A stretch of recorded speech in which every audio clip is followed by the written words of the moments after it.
All right, guys, I'm partway through putting the body down. You got to do this slowly. Obviously, since our booms are in triangulated points, stuff can move. You know, the casters on the cherry pickers do their job. They move under load a little bit. So I ended up having to slide the frame over towards this way where I'm at. But luckily, the frame is light. Yeah, I literally just pulled the tires and I was able to move the frame to where I need it. Right now, we're located in the body channel. The only reason why I thought this would be a good point to show you guys is when you drop your body down, I usually like to start at the front. I started a bolt on this side. Now I got to go on that side, start another one, and then drop it down and locate another corner towards the back. And then you should be good, because I didn't make the holes yet for the rear plates that I had made. But since I have access through the trunk, I still see some old welding wire in there.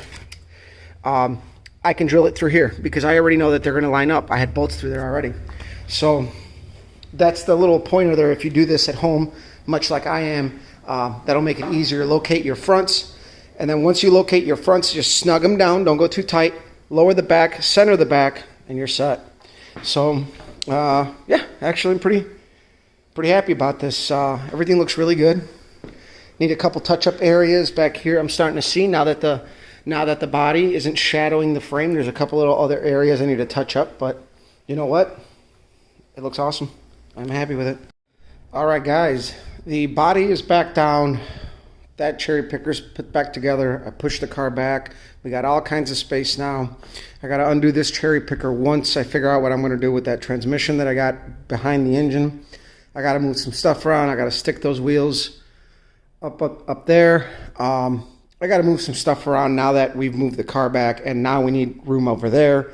I got like 2 empty propane tanks. Got to get the fuck out of here. But the car actually, I know the suspension unloaded while I had the body off, but this thing's sitting nice and square. And it looks great underneath. Everything cleaned up. The frame is boxed up.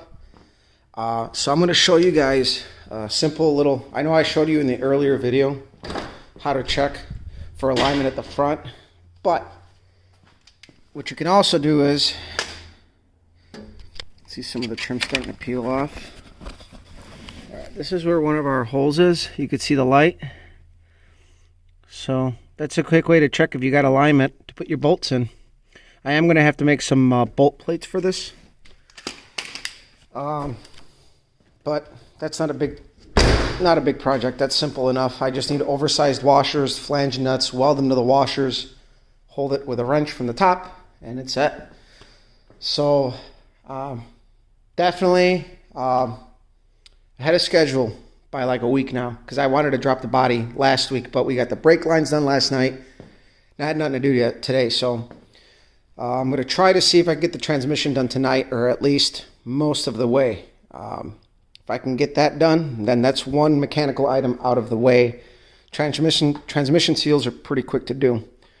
Then we'll attack the engine once I make room. I'm going to pull that out, get this ready, put it on the run stand once our work is done. So for now, I'm going to sign off. Catch you guys later. All right, so we got the transmission out from behind the bench. I was looking at it, and really, the only leaks this thing has is from the dipstick. I have to get the kind that uses the actual gasket in there, not just the push-in type. Obviously the speedometer unit, but I don't see any other traces of leaks. The pump looks good. It's nice and dry. There's no sling in there. I mean, I spilt just a tiny bit when I pulled out the torque converter, but it's dry in there. So I'm going to replace the pan, replace the seal. I'm going to go ahead and replace the governor seal. And then I'm going to go ahead and obviously I got a different tail housing for it, replace that. And we're going to get a new modulator, which will also get a new seal. And that's about it. The what you call it, the 1-2 piston here accumulator. No leaks there. That's an area that can leak. It was leaking on my Turbo 350. I made a video about that. I am going to put a kickdown on it. I have to buy a kickdown kit. You can see I have it plugged. I manually always downshifted on this car. And thinking about it now, I think I'm going to buy a governor calibrating kit so we can adjust the shift points there. I've gotten a little bit of experience with that lately, working on my buddy's Impala when we got the Turbo 400 rebuilt for it. We did a lot of setting it up to get that transmission to work right, because of course it happens. Guys rebuild transmissions. You do a general rebuild, you throw in general parts, and they need tweaking to work with the combination. Had a nice healthy big block and whatnot, but either way, neither here nor there. But this I'm going to knock out real fast, get it the hell out of my way. I got some black paint, so I'm going to clean this up. I'm going to replace the seals, and then we're going to paint it black. And that's about all we're going to do to this transmission. I took the torque converter off, and that's one thing off the list. And then from there, we can move on to the engine. Once this gets done, I put that away. I'll bring the engine back out. You can see I gained my radio flyer back for the welding cart, because that's my welding cart. I actually like the radio flyer over a standard welding cart. They're awkwardly tall for this garage. In a shop, it's great, but I actually like the little wagon for a welding cart. So yeah, we're gonna go on this and go from there. All right, guys, real quick before I tear into it, this stand you see here I made, it's enough to hold the transmission, and there's a hole on this side for the output shaft. So normally when you build these, you need to assemble them tipped up. So this end needs to be down, bell housing up, and obviously one of the first things you're going to be putting in is your low reverse, and then your output shaft eventually is going to go through. So you need something that is going to allow that output shaft to go through, and that's why I made that, notched it out, and I use it so that I can put this thing on its ass end and load it. I may have to put it that way, I don't know yet, but for now I'm going to drain the rest of the pan, which is here. So I can drain it when it's up here, and then from there take off the tail housing and yeah, drain it some more. So all right guys, as you can see, this is what I was talking about. I needed to drain the transmission further, and it'd be easier to do the pan with the tail shaft housing off. See how that comes in handy. Finish draining it. Now I'm going to take the cover off, get that crap off, clean it up, and hopefully I have some RTV for that. Did not think ahead on that one. So yeah, draining it. As you can see, there's fresh, clean marks here. If you're going to be working on your transmission, no matter how much you try to contain it, shit goes everywhere sometimes. Unless you have a lift, which makes it easy, but that's not our case here. So think ahead. This is what I did for this bench job. Just seals, transpan. Transpan's going to get done first. Get back over and do the tailhouse shafting. Tailhouse shaft. Say that too fast. And then we can get that done. All right, guys. This is the last video for today. I thought I'd be able to get the transmission done, but when I took it apart, there's a lot of sediment in there.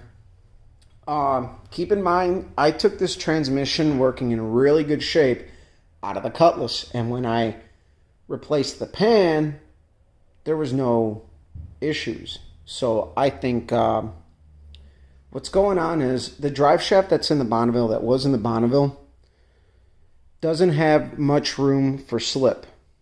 So I think that in many situations, the drive shaft is pushing up on the output shaft.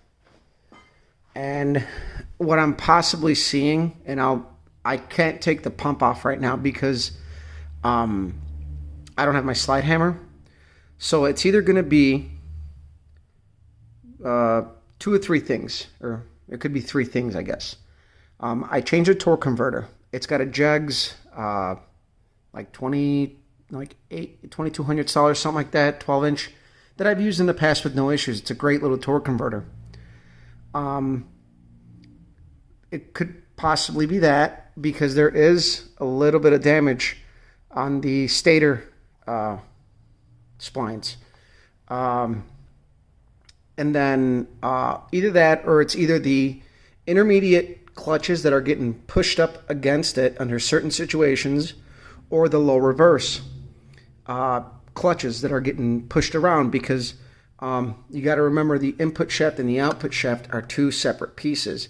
You got your intermediate clutches that go directly under the pump. You got your low reverse that's sitting in the case. So those two set of clutches that are affected by the end play of both of these two shafts, as far as I know. It could be that.